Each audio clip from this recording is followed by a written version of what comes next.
Hey, grade 6. So anybody who has Wonder at home, you can go ahead and read on your own.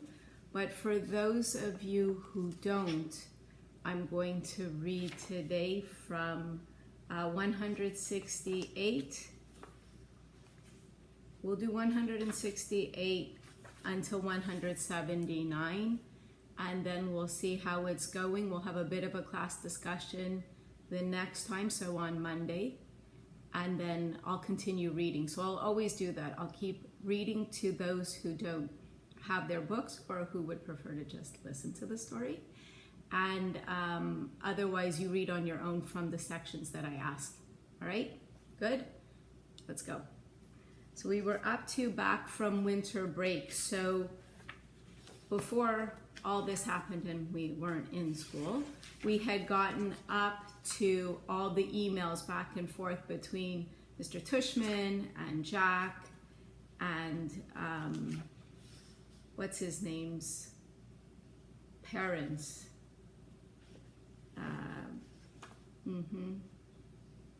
What is his name's parents?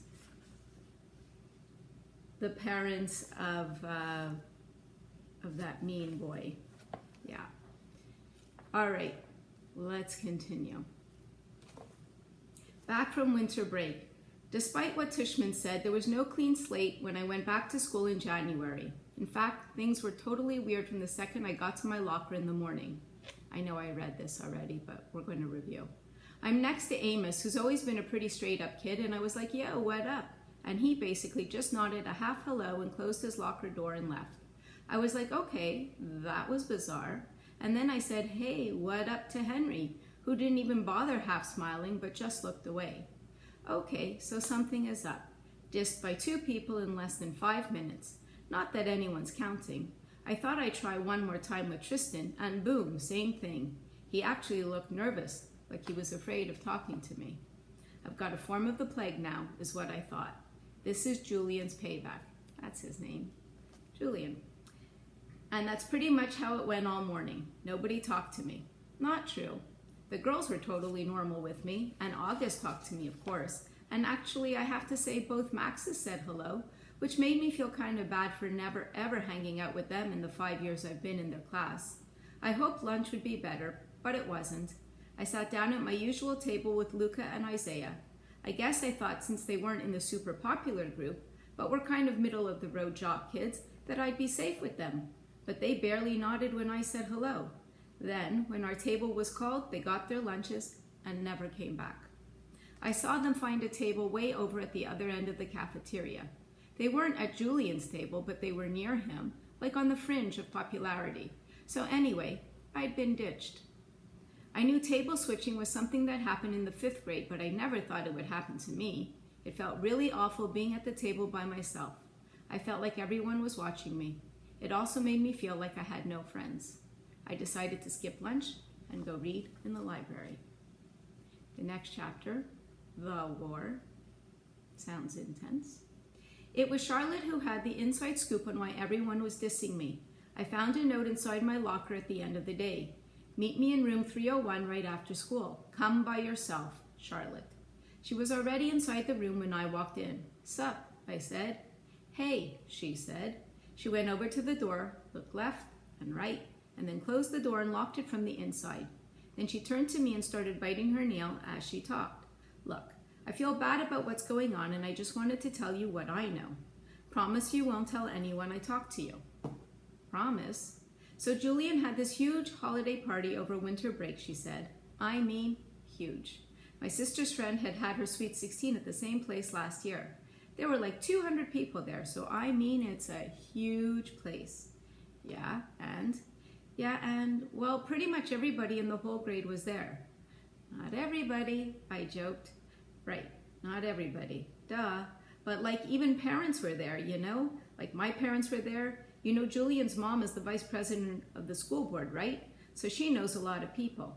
Anyway, so basically what happened at the party was that Julian went around telling everyone that you punched him because you had emotional problems.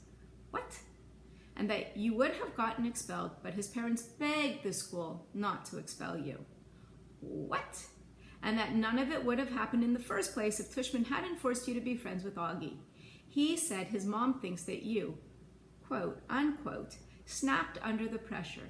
I couldn't believe what I was hearing. No one bought into that, right? I said. She shrugged. That's not even the point. The point is, he's really popular. And you know, my mom heard that his mom is actually pushing the school to review Augie's application to Beecher. Can she do that? It's about Beecher not being an inclusion school. That's a type of school that mixes normal kids with kids with special needs. Well, that's just stupid. Augie doesn't have special needs. Yeah, but she's saying that if the school is changing the way they usually do things in some ways, but they're not changing anything. Yeah, they did. Didn't you notice they changed the theme of the New Year art show? In past years, 5th graders painted self-portraits, but this year they made us do those ridiculous self-portraits as animals. Remember? So big freaking deal. I know. I'm not saying I agree. I'm just saying that's what she's saying. I know. This is just so messed up. I know. Anyway, Julian said that he thinks being friends with Augie is bringing you down, and that for your own good, you need to stop hanging out with him so much. And if you start losing all your old friends, it'll be like a big wake-up call. So basically, for your own good, he's going to stop being your friend completely. Newsflash, I stopped being his friend completely first. Yeah, but he's convinced all the boys to stop being your friend for your own good. That's why nobody's talking to you. You're talking to me? Yeah, well, this is more of a boy thing, she explained. The girls are staying neutral, except Savannah's group, because they're going out with Julian's group. But to everybody else, this is really a boy war. I nodded. She tilted her head to one side and pouted, like she felt sorry for me. Is it okay that I told you all this, she said. Yeah, of course. I don't care who talks to me or not. I lied. Because everybody cares. This is all just so dumb. She nodded. Hey, does Augie know any of this? Of course not, at least not from me. And Summer? I don't think so. Look, I better go. Just so you know, my mom thinks Julian's mom is a total idiot. She thinks people like her are more concerned about what their kids' class pictures look like than doing the right thing. You heard about the photoshopping, right? Yeah, that was just sick. Totally, she answered, nodding. Anyway, I better go. I just wanted you to know what was up and stuff. Thanks, Charlotte. I'll let you know if I hear anything else, she said. Before she went out, she looked left and right outside the door to make sure no one saw her leaving. I guess even though she was neutral, she didn't want to be seen with me. Switching tables. The next day at lunch, stupid me, I sat down at a table with Tristan, Nino, and Pablo.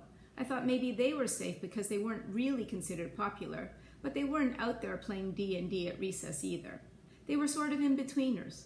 And at first, I thought I scored because they were basically too nice to not acknowledge my presence when I walked over to the table. They all said, hey, though I could tell they looked at each other. But then the same thing happened that happened yesterday. Our lunch table was called, they got their food, and then headed toward a new table on the other side of the cafeteria. Unfortunately, Mrs. G, who was the lunch teacher that day, saw what happened and chased after them. That's not allowed, boys, she scolded them loudly. This is not that kind of school. You get right back to your table. Oh, great, like that was going to help. Before they could be forced to sit back down at the table, I got up with my tray and walked away really fast. I could hear Mrs. G call my name, but I pretended not to hear and just kept walking to the other side of the cafeteria behind the lunch counter. Sit with us, Jack. It was Summer. She and August were sitting at their table, and they were both waving me over.